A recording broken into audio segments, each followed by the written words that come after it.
back in the van for the end of the Chester Folk Festival with the very, very marvellously talented Chris Lee, and I've lent him my mandolin. Yeah, he's going to do a tune in a bit.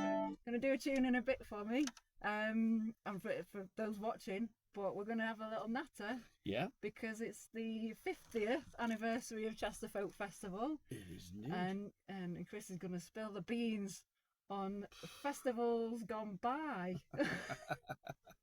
Well, I mean, now I'm part of the organisation. I have to keep things secret. Yeah, I'm gonna wheedle things out of you. So I mean, it's like 50 years. So what's that? 1975. 1975. Yes. So I didn't come for the first few years. I was a mere stripling. I actually came the first year in 1981, and I came with a school friend who was working with a chap who was doing the lights here. And I came here on the Thursday and put the lights up, but never actually came to the festival. Okay. So I don't really count that one. That's not a real one. But the first one I came to was 1982. Okay. And that was that was a real eye opener for me because I'd been playing in bands as a kid, pop bands, rock and roll bands, and I'd never really seen folk music before, and it was an epiphany. It really was, because the people you were seeing on stage, you'd then see in the bar 10 minutes later, and they would chat to you, and you would say, "What tune do you use on that guitar for that?" And they go, "Oh, well, we use this." And I'm thinking, Eric Clapton wouldn't do that. Yeah. And I felt so down to earth people. Yeah, I felt so affiliated is the word. I felt so, inclusive.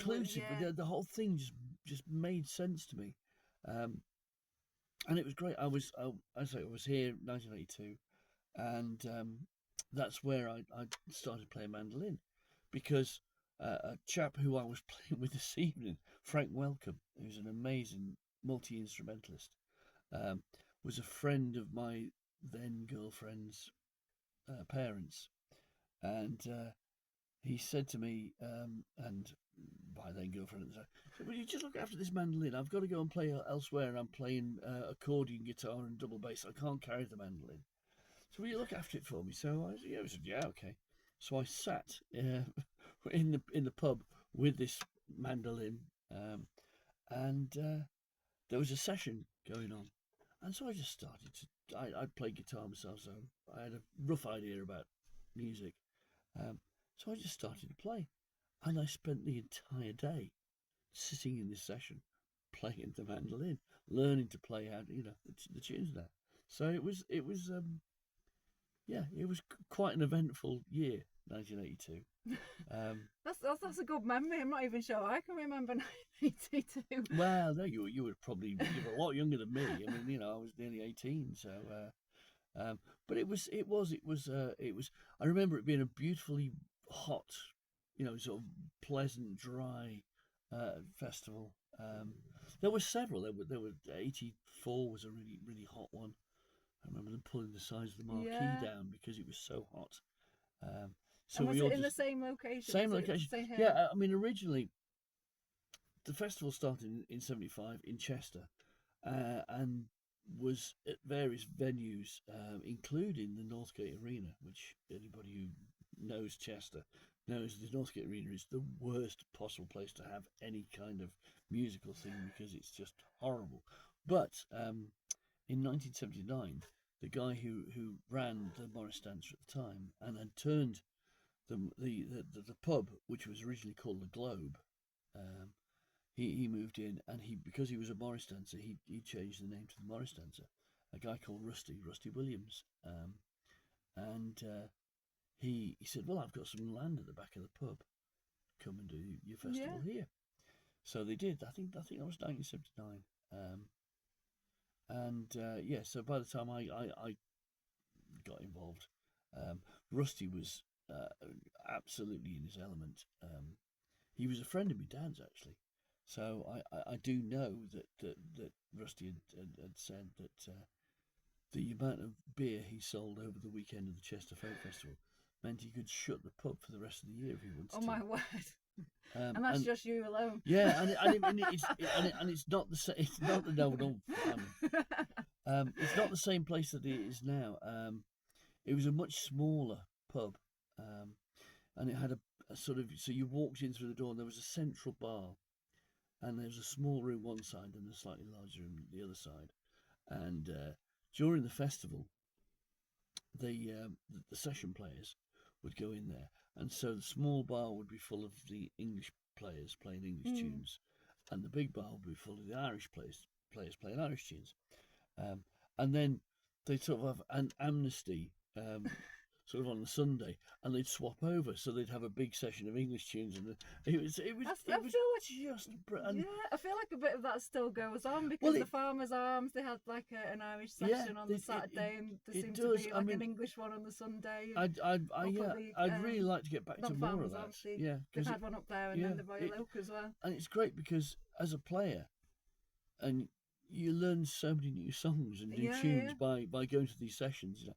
And it's great because you can just noodle, you know. You could just that's what I did in '82. I was just sort of like just listening to, and just working out the tune as you went, and then you get more and more confident. So it's a brilliant place to learn to play music, you know, folk festival. Well, that's it, because you've not here. It's just because you've got concerts in the marquee, haven't you, for like people coming playing. You've got the social club, the community centre for dancing. Yeah, so and the sessions going on, and Morris dances. There's all sorts going on, isn't there? Absolutely, it's tune workshops, and it's a great thing. I'm so glad that I've been able to get involved in it as I've got older, because it really, you know, my whole life ran around the folk festival. You know, like some people, you know, oh, I can't wait for Christmas. Christmas, my birthday, you know.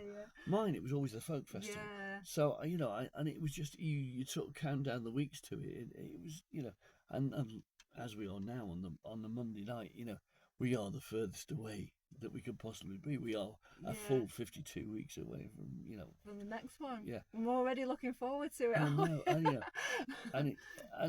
and as I've as I've started doing more and more and getting more and more involved in the festival, I get to the Monday night, I'm going, never again. I'm so and then by Friday I'm going, no, let's get for it. Yeah, let's do it. So because you do so much, don't you? Because you do here. You do the weekly folk club, the Raven Folk Club in Chester. Yeah, you're in about 100 bands. Well, no, I can't even list them all. There's that many. I'm like, I'm in a few bands. I don't even know if you got a free day. Well, occasionally, you know, there is a non-music day, but you know, if you're a long time dead, so you might as well enjoy it, you know. Yeah. And it was. And this is the place to enjoy it, isn't it? Every year, absolutely. And everyone's so lovely. It's a lovely they're fantastic community. I mean, I've as anybody, like, I go through rough times, and coming here has just lifted my spirit so much this weekend, and just I'm so cheery, so full of joy, because of this beautiful community of people and musicians that come together and share the stories in person or through the music that they're doing, and their experiences they've had. And I just think it's lovely that people come together and just share that so openly. And they have, and I mean, you know, we did a little concert at tea time tonight, which included the guy who started the festival off in 50 years ago. He's still there. He's still alive. He's still playing. You know, he got up and sang beautifully. Do we know his name? Well, his name's John Finney. He started. You're obviously not that drunk then, so we're good. No, he started the first folk club in Chester in 1964, the year I was born. Wow. You know, and in the first year of the folk club running, he had people like Paul Simon as a guest. Yeah. You know. And I'm just in awe of this, you know. Yeah, but it's flabbergasting because, like, obviously Paul Simon's a well-known, very talented musician. But to me, I come to these things and I see musicians, singers that I feel are as equally talented because everyone started somewhere. Everybody's got things to bring to music, haven't they? In the Oh creative yeah, thing. yeah, yeah. So it's not always about going to see like a massive star that's massive now, No, because they all started out in smaller settings. indeed, yeah, yeah. No, And this is a great place to kind of see that coming it through is, because it is, there's a lot of young people doing it. and the thing with folk music is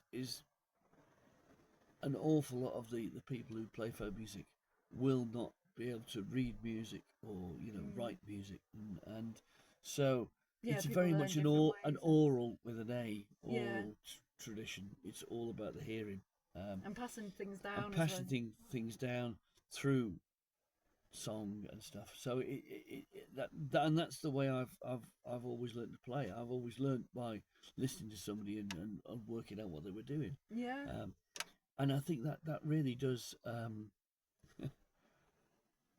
It sort of.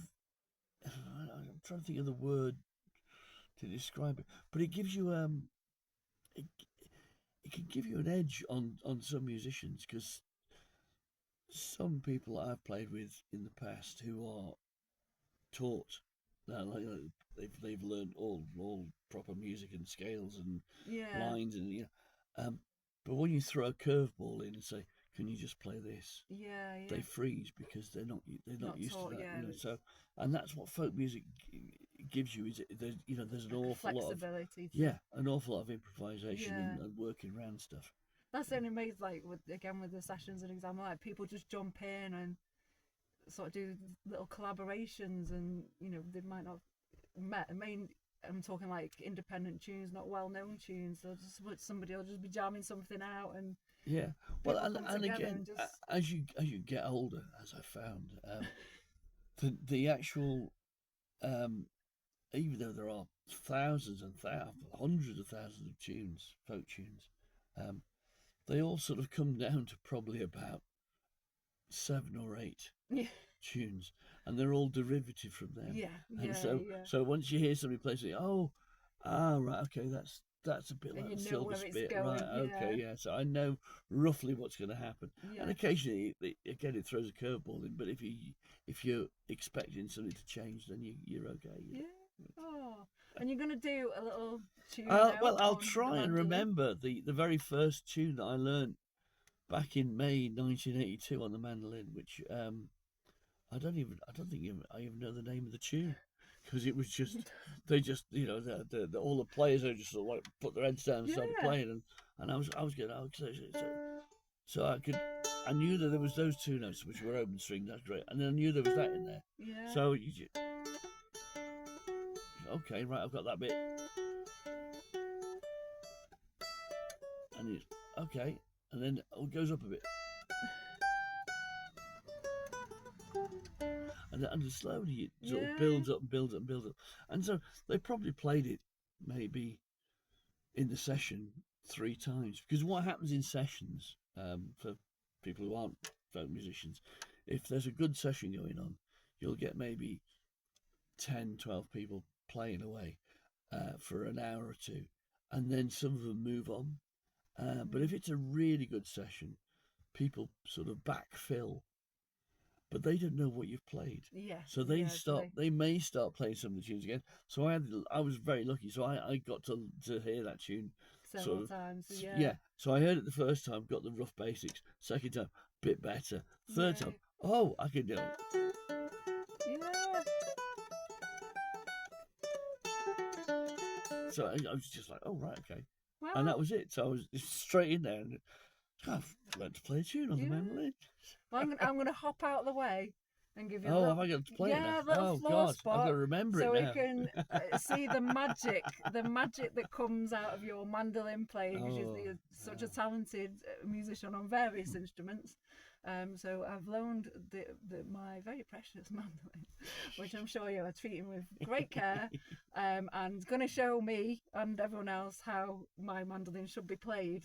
And if I get to even I'll have a go. a 1% of your standard, I'll be very happy with myself. So I'm going to leave you with Chris Lee on the mandolin, I'll and have I'll a jump go. back on in a minute.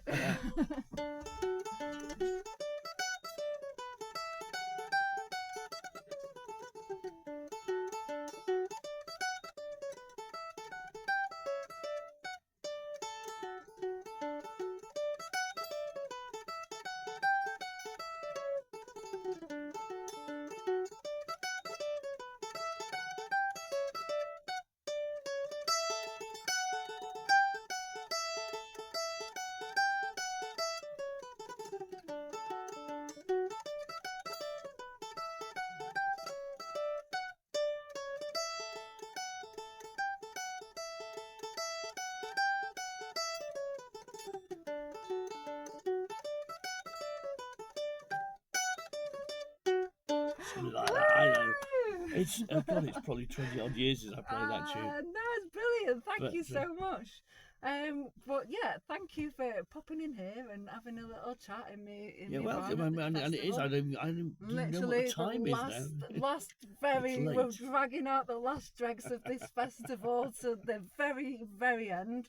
And I mean, here's to the next 50 years of this festival. Well, let's hope so. We need some young blood to come in and take over the reins. Yeah, But I mean, you do get a few sort of young artists coming in, though, don't you? we do. We yeah, and we get a few people who there's a couple just started coming down the folk club who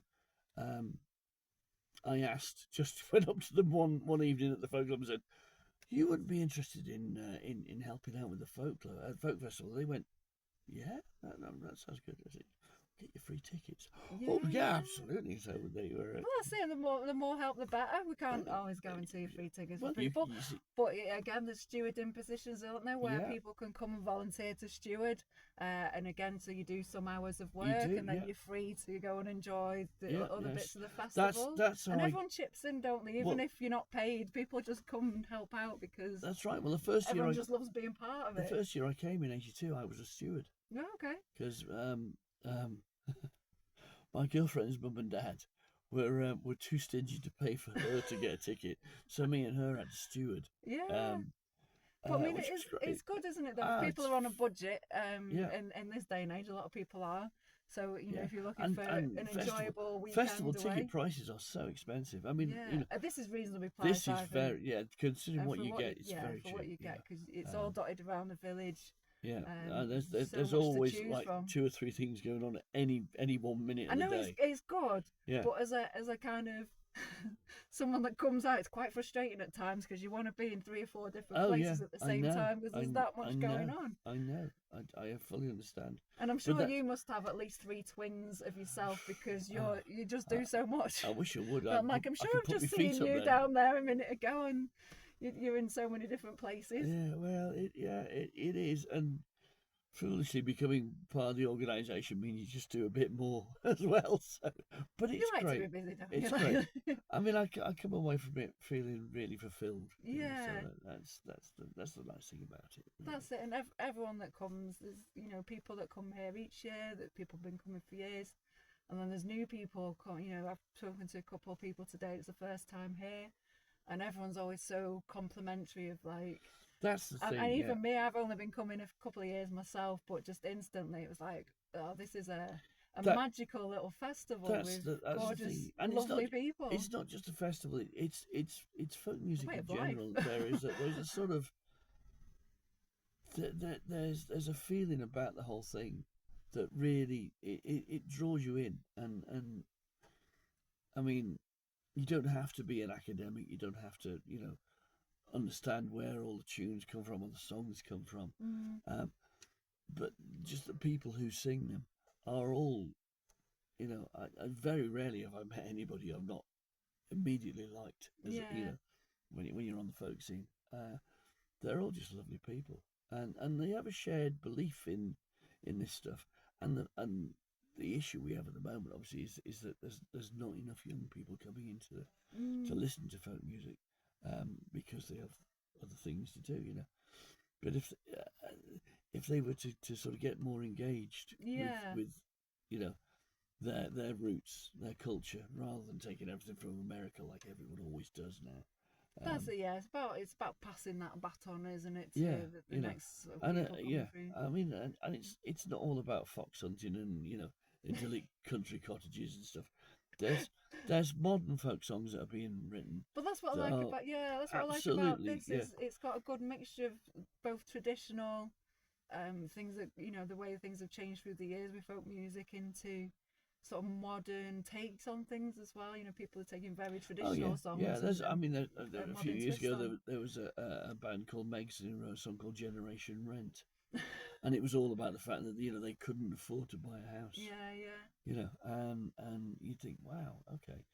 And it might not seem like a folk song because it's not set in in the countryside and stuff, but actually it is a folk song because it tells a song of the people of today. Yeah, that's it. It's that storytelling, isn't it? And that gets passed down, so people in the future and later on can reflect of what how life was at that period in life. Yeah, exactly. Well, if you go back to the origins of the troubadour, the folk singer troubadour, he was there basically telling the stories of the day, the news of the day, to the people in the villages who didn't know what was happening. Yeah. So it goes back that far, and you think, wow, it's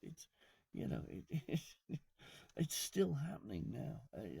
It's a fantastic genre. It's gorgeous to be a part of it. Good. So I'm gonna sign off and say thank you very much to the marvelous Chris Lee. I'm like number one fan, I'm sure. I am your number one fan. Yes, absolutely. Each other's number one fans. You do the Raven Folk Club in Chester, and everyone there again, just so lovely. They just make me smile all the time. Absolutely lovely people. Very kind-hearted, and I'm going to just waffle on if I get carried away with that. So thank you so much for chatting to me. You're welcome. And we're going to say see you later from the 50th anniversary of Chester Folk Festival. I'll get back to my pint fist. Yeah, you get to another pint and possibly another one after that. Who knows? But we'll be back again at Chester Folk Festival next year. Yes. For more of the same. Looking forward to it already. Sayonara. Bye.